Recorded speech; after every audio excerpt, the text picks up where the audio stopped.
男朋友的兄弟经常手滑给我发腹肌照，有次角度没拍好，往下多露了一截，我瞬间脸色铁青，准备拉黑他，再去男朋友那里告状。谁知下一秒，他的语音弹了出来：“李成林，你女朋友也太难撩了吧？这次兄弟豁出去了，连清白都不要了。不过丑话说在前头，我要是真把他钓到手，你可别翻脸。”我愣愣地盯着屏幕，大脑一片空白。对面的夏明立马撤回了所有消息，发了他常用的道歉表情包。我发错人了，语音你没听吧？我想了几秒，敲下2个字。夏明这才松了口气，可我心里却堵得慌。我把刚刚保存下来的照片发给李成林，下一秒他的视频就打了过来。乔雨薇，你竟然背叛我，跟别人在一起了！闻言，我瞬间恼了。这是你最好的兄弟发给我的，你要不去问问他，为什么老是给我发这种照片？岂料李成林的怒火一下子被浇灭。你说夏明啊，那没事了。我语气硬了些。为什么夏明就没事？夏明是我最好的兄弟，怎么你想和他有点什么？我失望地盯着他。李成林，你太过分了。我的意思是你误会他了。我让他明天给你道歉，总行了吧？我气得挂断了视频，李成林也没有再打过来。我和他是异地恋，可他的好兄弟夏明偏偏和我在同一所大学。李成林还挺不高兴的，他半开玩笑地说：“朋友妻不可欺，你俩可别有点什么。”夏明没吭声，只是坏笑了一下。他长得帅又有钱，是我们学校公认的校草。对女人，他只抱着玩玩的态度，可偏偏还有不少女孩对他趋之若鹜。后来，夏明开始频繁手滑，腹肌照总在深夜准时发来，过不了1分钟，他又掐着点撤回，然后发一个无辜的道歉表情包。一开始我没当回事，后来他变着花样送我礼物，陪我自习，还给我转账，每次都嬉皮笑脸地说：“李成林不在，我好歹算你半个男朋友。”我跟李成林提过不止一次，可他却总是一笑置之。夏明就爱开玩笑，你别放在心上。我烦躁地放下手机，回头一想，发现所有事情都变得有迹可循起来。第二天早上，夏明在楼下等我，他个子高挑，身材又好，在人群中格外扎眼。看到我出来，他把奶茶轻轻贴在我脸上，3分糖，热的。我记得你生理期快来了，不能喝冰的。夏明把我的路挡得死死的，我只能抬头看他。让开，我不喝你的东西。别这样，李成林一大早叮嘱我，一定要把你哄好。李成林也让你把私密照发给我吗？夏明脸色一僵，那是我撩妹用的，不小心发给你了，对不起啊，你别生气了，把我从黑名单拉出来，行不行？我冷着脸攥着课本的指尖发白，他饶有兴趣地靠近我。乔雨薇，你这个表情真可爱，我都忍不住想亲你了。几乎一瞬间，夏明把我的手机从兜里摸出来，密码还真是成贺生日，什么时候换成我的？他把手机举过我的头顶，把自己从黑名单里拉了出来。我恼怒地大喊了一声：“夏明！”他拍了拍我的头，露出一个带威胁的笑：“别生气啊，小土豆，再把我拉黑，我就当众亲你。”我气得连呼吸都在发抖，周围的议论声像细针一样扎过来，甚至有人停下脚步观望。夏明收起那副吊儿郎当的模样，扭头朝那些人说：“怎么没见过人哄女朋友？”夏明，你别胡说八道！我气得抬手扇他，却被他抓住手腕。他把手机塞回我怀里，走之前轻飘飘丢下一句：“还挺有样。”这天一整天我都心绪不宁，我想要一个答案，于是买了第2天一早的航班，飞去南城找李成林。登机之前，夏明发来一张照片，是他的怼脸自拍。不得不说，那张脸真是女娲炫技之作，可惜人品一般，不应该说是很差。这种人越理他越蹬鼻子上脸，我干脆把手机关机。到李成林学校时已经是下午，酒店里他正在洗澡。这时他的手机弹出一条消息，一个几百人的大群，里面全是男生。有人问夏明：“当初你和李哥打赌1个月内钓到乔雨薇，现在马上就要1个月了，你到底能不能行？”我颤抖着手往上翻看聊天记录。1个月前，有人在群里问李成林：“追了1年的校花，体验如何啊？”追到手也就那么回事，规矩多得要死，没劲透。你们谁有本事谁拿去，我眼睛都不会眨一下。乔雨薇很顶啊，你这么快就腻了？没劲，不让碰。该不是你不行吧？你追乔雨薇这1年，明哥都得手海大的校花了。夏明也附和：“李成林，既然你不行，那让给我呗，我喜欢这种清纯系的。”李成林冷笑：“他对我死心塌地，你别做梦了。”打个赌吧，1个月之内，我要是真拿下他了，怎么办？李成林几乎没有犹豫：“那你就拿去吧，我不要了。”他们在群里发起了投票，大多数人赌夏明输。得了吧，明哥，当初李成林追了1年才追到，你想1个月搞定人家，不太可能。而且乔雨薇一看就是乖乖女，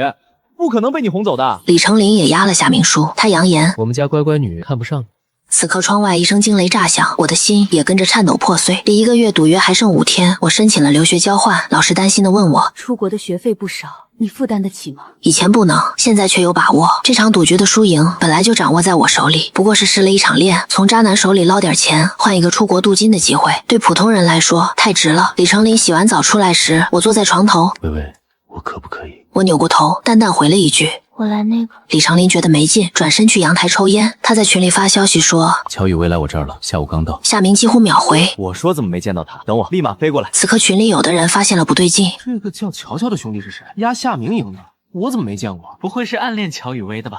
管他是谁，估计要亏大发了。李成林神色淡漠地盯着手机，抽完最后一口烟，他走了进来，随后漫不经心地问我，薇薇，你觉得夏明怎么样？你说的哪方面？他脸色一沉，你对他各方面都很了解不成？我意味深长地对上李成林的视线。人品不行，但身材不错。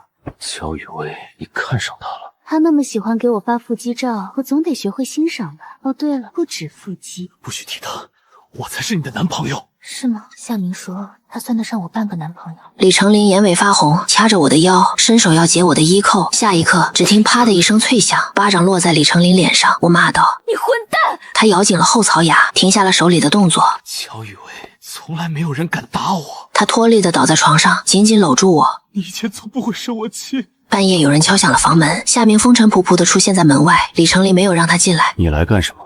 夏明倚着门框，吊儿郎当地说：“来找我的小土豆和你有什么关系？”李成林推了一把夏明，冷冷地说：“出去聊。”房间里归于平静。等他们走远，我蹑手蹑脚地出了门。李成林和夏明在楼梯口抽烟。你赶凌晨的飞机也要过来，到底想干什么？来看看你和乔雨薇睡了没有？她刚好生理期，房间也挺干净，看样子你们没事儿。李成林眉心一跳，问夏明：“你和乔雨薇到哪一步了？”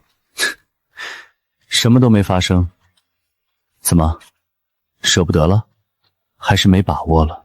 我只是关心你的进度，别输得太惨。夏明把烟掐灭，笑了笑。输了又怎么样？我觉得乔雨薇越来越有意思了，你不喜欢，我倒是挺稀罕。李成林面色不愉，玩玩而已，你还当真了？玩玩而已，你怎么真生气了？到时候我要真泡到你女朋友，可别和兄弟翻脸。李成林冷笑一声，哼，女人我多的是，我难道缺她一个吗？夏明走后，李成林迟迟没有动，直到他指尖的烟烧到了皮肤，他才猛然一颤。三个人的饭局，李成林和夏明之间暗流涌动。我不语，只是一味的吃。5星级餐厅的东西就是美味，得亏是李成言请客，我自己可舍不得花钱。李成林贴心的剥了只虾放在我的盘子里，尝尝，这虾是从北极空运过来的。闻言我愣住了，茫然的看向他。夏明冷笑：“乔雨薇海鲜过敏，有一次因为吃虾进了医院，你不会不知道吧？”李成林剥虾的手一顿：“什么时候的事情？”上个学期，他误食了海鲜汤，我亲自抱着他去的医院。我默默把那只虾叉出盘子。夏明接着说：“乔雨薇喜欢吃辣，喜欢喝冰饮料，最讨厌南瓜，不喜欢人多的地方。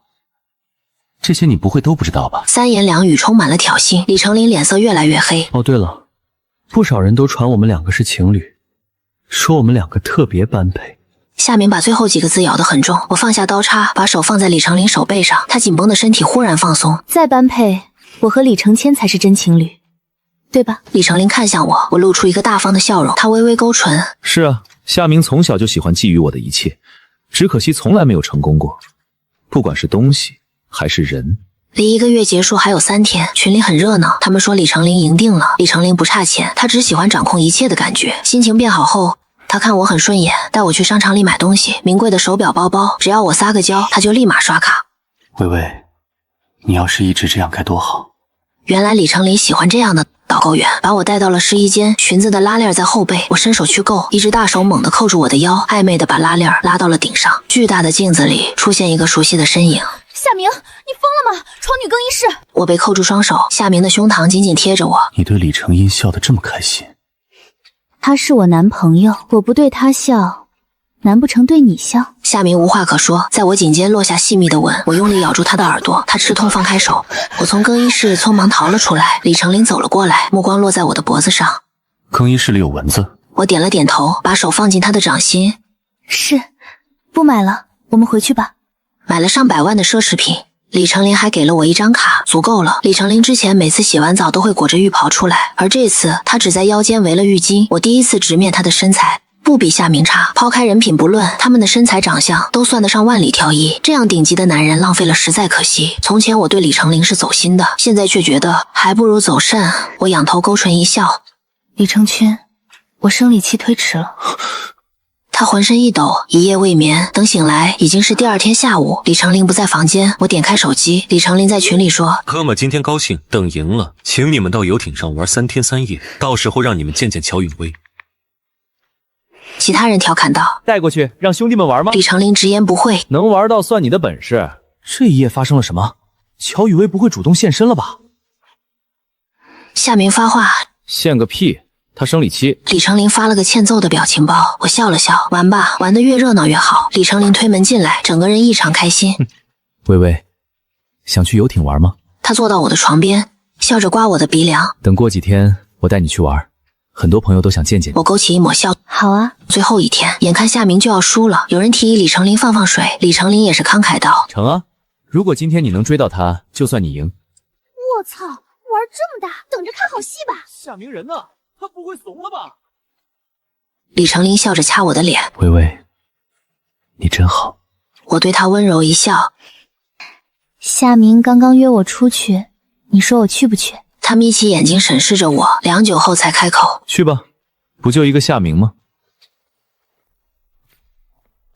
我开门的那一刻，夏明和李成林隔空对视，李成林胜券在握，夏明不甘示弱。上午，夏明带我看电影，下午他带着我逛街购物，没有半点别的意思。高跟鞋把我的脚跟磨破了皮，我找了个地方坐下，夏明买了创可贴和碘伏，单膝下跪，握住了我的脚踝。别动，可能有点疼。这个视角完美的让我看到了他紧绷的身材曲线，面前的男人似乎体贴又细心。我微微弯腰，唇贴在他的耳边：“夏明，你刚刚不止买了这些吧？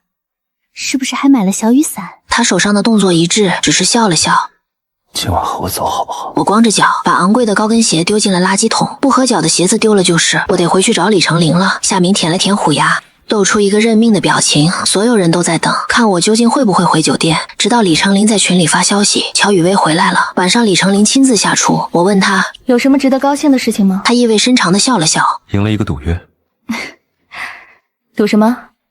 赌我的一只小狗，到底是会回家，还是被别人牵走？我哦了一声，点开手机发了一条消息出去。没过多久，我就收到回信。吃完晚饭，我化了精致的妆，李成林有些挪不开眼睛：“打扮得这么好看，去哪儿？”我闺蜜在这里上学，你还记不记得？她刚刚约我出去逛逛。李成林愣住，随即点了点头。看来他没有把我的话放在心上过。我根本没有闺蜜在这里，但他的关注点都在群里。明哥再不出手，过了今晚可就彻底输了。已经输了，除非他今晚能搞到乔雨薇。明哥怎么不冒泡？不至于输不起吧？我的手机弹出一条消息：我打车到了一家酒吧。夏明坐在吧台，一身黑色高定勾勒出他劲窄的腰线，比高脚凳还长的腿随意搭在凳子腿上。仅仅是我从门口进来的时间，已经有3个女孩向夏明搭讪，他一一拒绝，眼神直勾勾地盯着我。我在他身边坐下，点了杯度数不高的酒。夏明先开了口：“白天拒绝我，半夜约我出来喝酒，几个意思？”猜不到吗？他喝了一口酒，语气深沉：“你已经是李成晨的人了，酒店隔音不好，我听得一清二楚。”我望向夏明：“想不想赢那个赌约？”在我来之前，他喝了不少，他浑身一僵。“你怎么会知道？”我瞄了一眼手机，离12点还有半个小时。夏明，再磨叽你就真的赢不了了。怎么赢？我递过去一张房卡。他们不是说了吗？唯一的可能。以前我一直想不明白，像夏明这种渣男，为什么有人喜欢？尝到之后，我好像有些食髓知味，渣不渣的无所谓。原来姐妹们是看中别的。李成林打包了我的手机，我冷眼看着亮起的屏幕和他不耐烦的催促。床上的夏明睡得很沉，而我则整理好要去赶飞机了。漆黑的夜空中，我透过玻璃看到了自己的脸，是笑着的。我合上眼，沉沉睡去。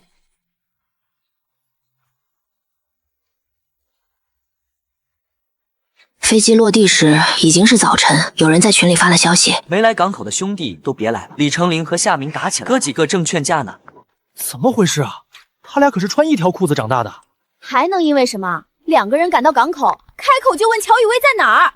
他们讨论的热火朝天，最后得出一个结论：乔雨薇白谁了他们，拍拍屁股走人了。真的假的？太劲爆了！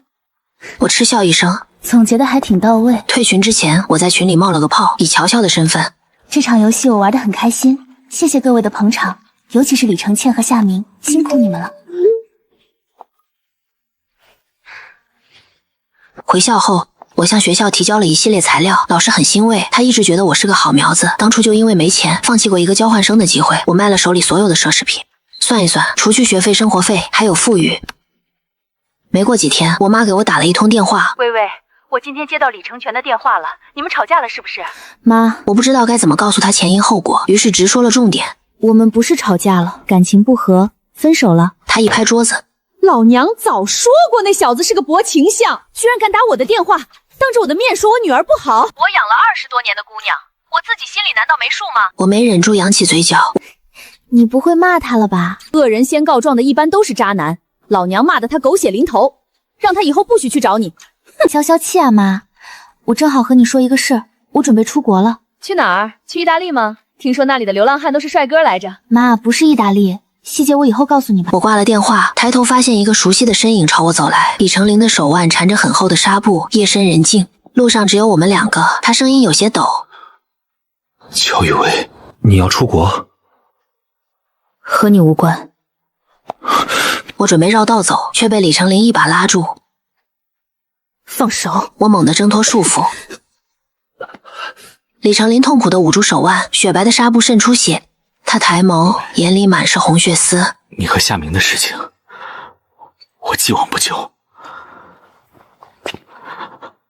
我们还能像从前那样？我瞬间气笑了。李成仁，你有什么资格对我说既往不咎？犯了错的人是你，不是我。不就是打了个不痛不痒的赌吗？你害我在几百个人面前丢脸，还跟夏明搞在一起，你怎么敢的？我走上前，拍了拍他的脸。李成林，我是个人，不是打赌的物件。我做这些就是为了恶心，现在看来挺成功的。那你为什么愿意和我？你和夏明抛开人品不谈，模样身材都是顶级了，送上门来的不要白不要。他渐渐地红了眼眶。乔雨薇，算你狠，分手是吧？你到时候可别后悔。我做出的决定从不反悔。自此以后，李成林天天发朋友圈，每次身边都是不同的美女，他们一起接吻、泡澡、相拥而眠，像是特意秀给某个人看。我没拉黑他，因为我实在是好奇他到底能演多久。李成林一直很倔，南城和北城相差1000多公里，他为了追我，一个星期最少往返4次。那一年雪灾，他被困在出租车上3个小时。我找到他的时候，他脸色苍白的吓人。他睁开眼的那一刻，不知死活的吻了上来。等死之前能亲到你还挺值。说完，他一副安心赴死的姿态。我一边拿拳头捶他，一边掉眼泪。李成林，混蛋玩意儿，别睡了，救护车马上就来了。我把棉袄解开，把他包裹在怀里。李成林，别死好不好？那天我泪都快哭干了，他都知道，因为那是他演的。夏明是偷偷回的学校，他和李成林打架的事情闹得圈子里人尽皆知，家里关他禁闭，他翻窗户从4楼逃了出来，他浑身是伤，还在我的宿舍楼下抽了一地的烟，他眼里满是歉意。对不起，当初和李成豪打赌只觉得好玩，没想到有一天我会喜欢上你，原谅我好不好？我点了点头。没关系，毕竟狗咬我一口，我也咬回去了。他自嘲一笑。你出气了就好，要出国我陪你，钱的事情你不用考虑。夏明，别太给自己脸了，我乔雨薇就是找条狗也不要你这样。他脸色铁青，哽咽着说不出话。我没有多留，直接离开了。李成林删掉了所有的朋友圈，给我发信息。朋友圈都是假的，除了你我谁都不要，我这辈子从来没有求过人，不要答应夏明，不要和他走，求你。我回他迟了，我已经答应了夏明。李成林风风火火地赶到了学校，一见到他我就笑出了声。戏弄别人的确很有意思，从此以后桥归桥，路归路，我们不要再见了。戏看完了，拉黑删好友，去国外的机票已经订好，只等出发了。我从学校出发的时候收到了这条短信，那人又发来一条消息，我视若无睹。到了机场，工作人员说有一个免费升舱的机会，请我去 VIP 室先休息。我没多想，直到进门的瞬间，李成林指挥手下关上了门，室内黑压压一片保镖。李成林坐在沙发上，双手交叠。微微，为什么要逼我呢？我努力压抑心中的怒火。你现在要干什么？他站了起来，头抵在我的肩上。乔雨薇，你要抛弃我，你怎么敢的？我感受到李成林哭了，他肩膀开始发抖，把我整个人揽在怀里。那个赌局是我跟夏明闹着玩的，